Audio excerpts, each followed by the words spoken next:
Today's topic discussion is one-to-one function.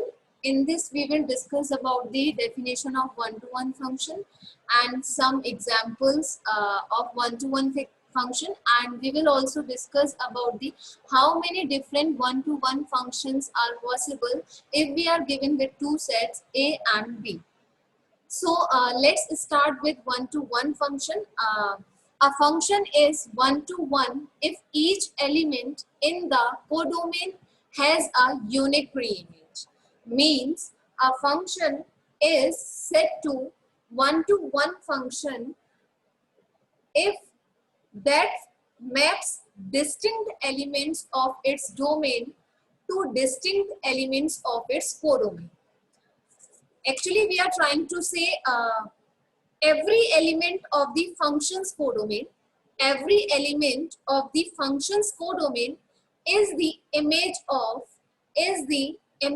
of at most one element of its codomain.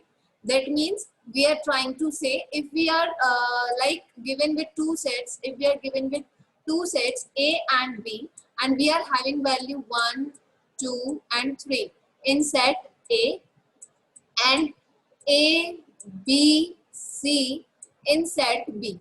Then according to the definition, we are trying to say each element in the codomain, like values in the codomain are A, B, C, has a unique preimage. So if we are given with a function like this, then this is not one-to-one function because element A in the codomain has having a two preimages. So according to the definition, each element in the codomain has a unique preimage. That means A का केवल एक ही preimage होगा, एक से ज़्यादा preimage नहीं होगा.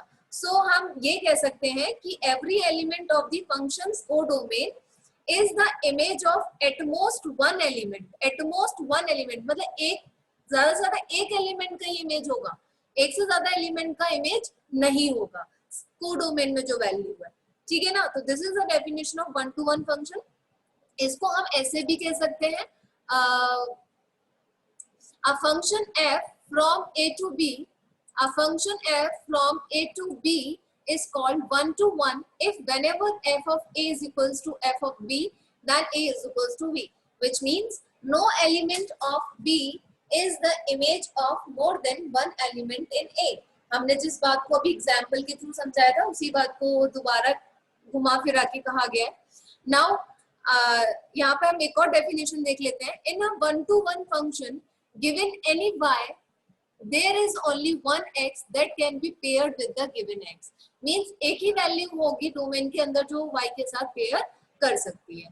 तो a function is said to be injective if it is one to one. तो अगर कोई फंक्शन वन टू वन की प्रॉपर्टी को सेटिस्फाई करता है तो उस फंक्शन को हम इंजेक्टिव फंक्शन कहते हैं. Right? So let's understand it with some examples. So a function is one to one if no more than one element in the domain is paired with an element in the range. Range, as we all know, जो values codomain के अंदर जो values relationship में participate करती हैं वो values range होती हैं. अब जैसे ये एग्जांपल आपको दिखाई दे रहा है, यहाँ पे जो रेंज और कोडोमेन की वैल्यूज है, रेंज की जो वैल्यूज होंगी या कोडोमेन की जो वैल्यूज होंगी वो सेम है बिकॉज ए बी सी तीनों ने ही रिलेशनशिप में पार्टिसिपेट किया, तीनों ने ही फंक्शन में पार्टिसिपेट किया है. ठीक है. तो ये क्या कह रहा है, no more than one element in the domain is paired with element in the range. मतलब एक ही रेंज के साथ, एक जो रेंज में अगर कोई एलिमेंट ए है तो ए स्मॉल ए के साथ डोमेन में जो वैल्यूज है कैपिटल ए कैपिटल बी दोनों पेयर नहीं कर सकती है. ठीक है. अब देखो यहाँ पर एग्जांपल और देख लो. यहाँ पर जैसे एक सेट है, सपोज यहाँ पर एक सेट दिया हुआ है आपको, एक सेट है ये ए, ठीक है, एक सेट है ये आपका बी. सेट ए के अंदर वैल्यूज है ए ई आई ओ, सेट बी के अंदर वैल्यूज है 1 2 3 4 5. तो अब my question is this valid one to one function? Yes, this is valid one to one function because every element in the codomain has a unique pre-image. ठीक है ना. 1 की A है, 2 की O है. अब अगर आप कहें कि 3 की तो कोई प्री इमेज ही नहीं है, तो ऐसा तो नहीं है कि इमेज प्री इमेज होगी ही होगी। ऐसा कहा गया है कि जितने भी एलिमेंट्स हैं उनकी यूनिक प्री इमेज होगी, ठीक है ना। तो अगर और दूसरा हम ये कह रहे हैं कि जितने भी वैल्यूज हैं डोमेन के अंदर, जितने भी वैल्यूज हैं डोमेन के अंदर, वो जितनी भी उनकी इमेजेस होंगी वो डिस्टिंक्ट होंगी। मतलब ए ई की सेम इमेज नहीं हो सकती है, ए की इमेज अलग होगी according to the 1-to-1 definition और ई की इमेज अलग होगी। इतना क्लियर है? तो ये 1-to-1 फंक्शन है। अब यहाँ पे on the contrary, here element 2 is having two pre-images E and O, that is why this is not a 1-to-1 function, क्योंकि यहाँ पर जो 1-to-1 फंक्शन की डेफिनेशन कहती है कि हर एक वैल्यू जो कोडोमेन में है उसका यूनिक प्री इमेज होगा। यहाँ पर जो एलिमेंट 2 है उसका यूनिक प्री इमेज नहीं है, तो हम वी कैन से ये 1-to-1 फंक्शन नहीं है। अगर सपोज मान लो मैं एक ऐसा सेट लेती हूँ, ये मान लो ये सेट है मेरा यहाँ पर, तो अगर ये मैं बात कहूँ ये 1-to-1 फंक्शन है, हाँ ये 1-to-1 फंक्शन है, क्योंकि हर एक एलिमेंट की यूनिक प्री इमेज है। कोडोमेन में जितनी भी वैल्यूज है उनकी यूनिक प्री इमेज है। इतना क्लियर है? अब सपोज मैं एक सेट ऐसा लेती हूँ जिसमें मैंने क्या किया, सपोज मान लो एक ये सेट है, एक आपका ये सेट है, ठीक है। यहाँ पर मैंने वैल्यूज ले ली 1 2 3 4, राइट। यहाँ पे मैंने वैल्यूज ले ली ए बी एंड सी। मैंने 1 को ए के साथ पेयर किया, 2 को बी के साथ, 3 को सी के साथ। क्या मुझे बताइए ये 1-to-1 फंक्शन है? ये 1-to-1 फंक्शन है। Every value in the codomain has a unique pre image. भाई ये तो 1-to-1 की प्रॉपर्टी को सेटिस्फाई कर रहा है, बट भाई ये वैलिड फंक्शन ही नहीं है, क्योंकि फंक्शन की डेफिनेशन क्या कहती है कि जितनी भी वैल्यूज है ना डोमेन के अंदर वो सब रिलेशनशिप में पार्टिसिपेट करेंगे एग्जैक्टली वंस। ये तो पार्टिसिपेट ही नहीं कर रही है।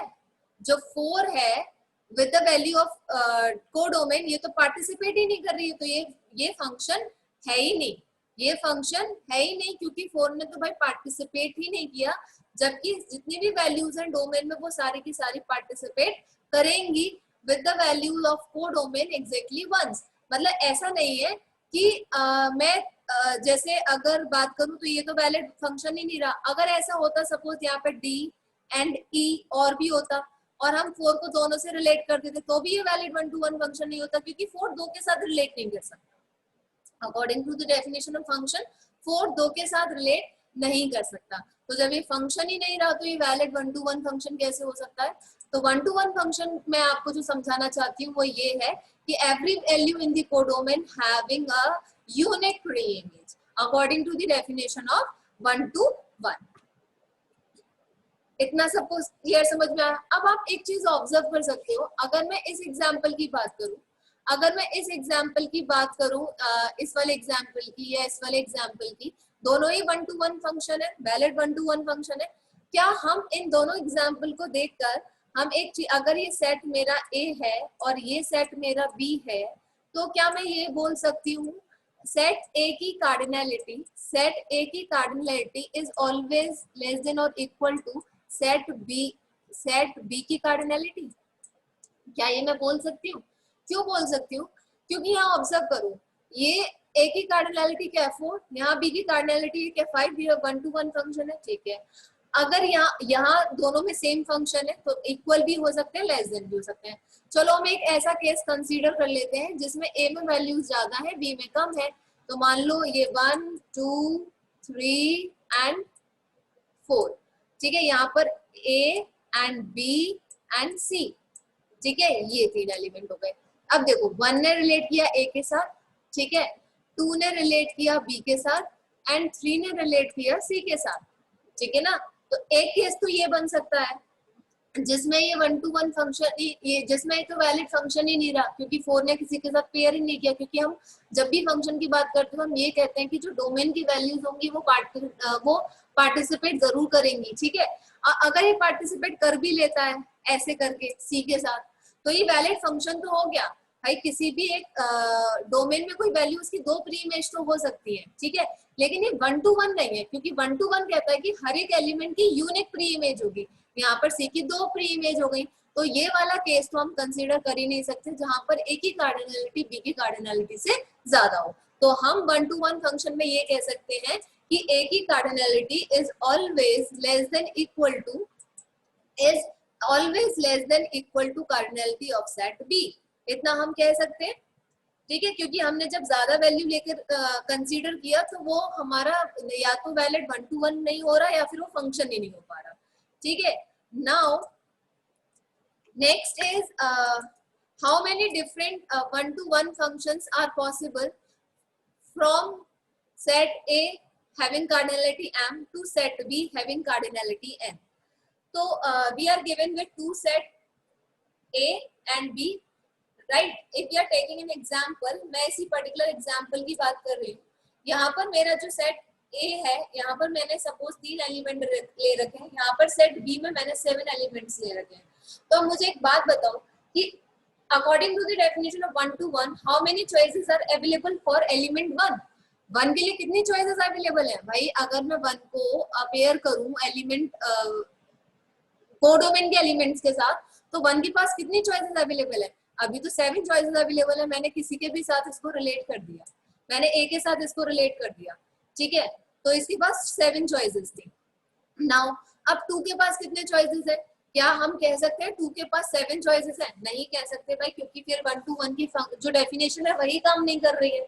1 to 1 की डेफिनेशन तो ये कहते हैं कि हर एक एलिमेंट की यूनिक प्री इमेज होगी. अगर 2 को A से रिलेट कर देंगे वैलिड फंक्शन तो रहेगा, पर वैलिड 1 to 1 फंक्शन नहीं रहेगा, क्योंकि उस केस में A की 2 प्री इमेज आ जाएगी. तो हम क्या करेंगे, हमारे पास क्या है भाई, 2 के लिए हमारे पास 6 चॉइसेस अवेलेबल है. हम B C D E F G किसी के साथ भी पेयर कर सकते हैं. तो 6 चॉइसेस अवेलेबल थी B के लिए. Now 3 के लिए कितने नंबर ऑफ चॉइसेस अवेलेबल है? 3 के लिए 5 नंबर ऑफ चॉइसेस अवेलेबल है, क्योंकि A और B के साथ तो हम कर ही नहीं सकते according to the 1 to 1 definition, ठीक है ना. तो B के 3 के पास जो चॉइसेस है वो 5 है. तो अगर मैं पर्टिकुलर एग्जांपल की बात करती हूँ, इस एग्जांपल की बात करती हूँ, तो मेरे पास 7 into 6 into 5 चॉइसेस अवेलेबल है, ठीक है. तो अगर मैं इनको किसी फॉर्मूले में पुट करना चाहूँ तो मैं उनको ऐसे कर सकती हूँ, मैं 7p3 which means 7 factorial upon 4 factorial. अगर आपने पढ़ा होगा NPR का फॉर्मूला हम ऐसे ओपन करते हैं, n factorial upon n minus r factorial. तो अगर इस चीज को मैं किसी फॉर्मूले में रखना चाहूँ तो हम ऐसे इसको रख सकते हैं, ठीक है, क्लियर है. तो अगर 7 factorial डिवाइडेड बाय 4 factorial को ओपन करोगे तो यू विल गेट दिस, ठीक है. नाउ अगर मेरे पास A के अंदर m एलिमेंट्स हैं, B के अंदर n एलिमेंट्स हैं, तो क्या मैं अब 7 को रिप्लेस कर दूं n से, तो मैं लिख सकती हूँ n p m which means n factorial upon n minus n m factorial. Is it? अगर हम रिप्लेस कर दें 7 को n से, 3 को m से, तो हम क्या लिख सकते हैं, n p m.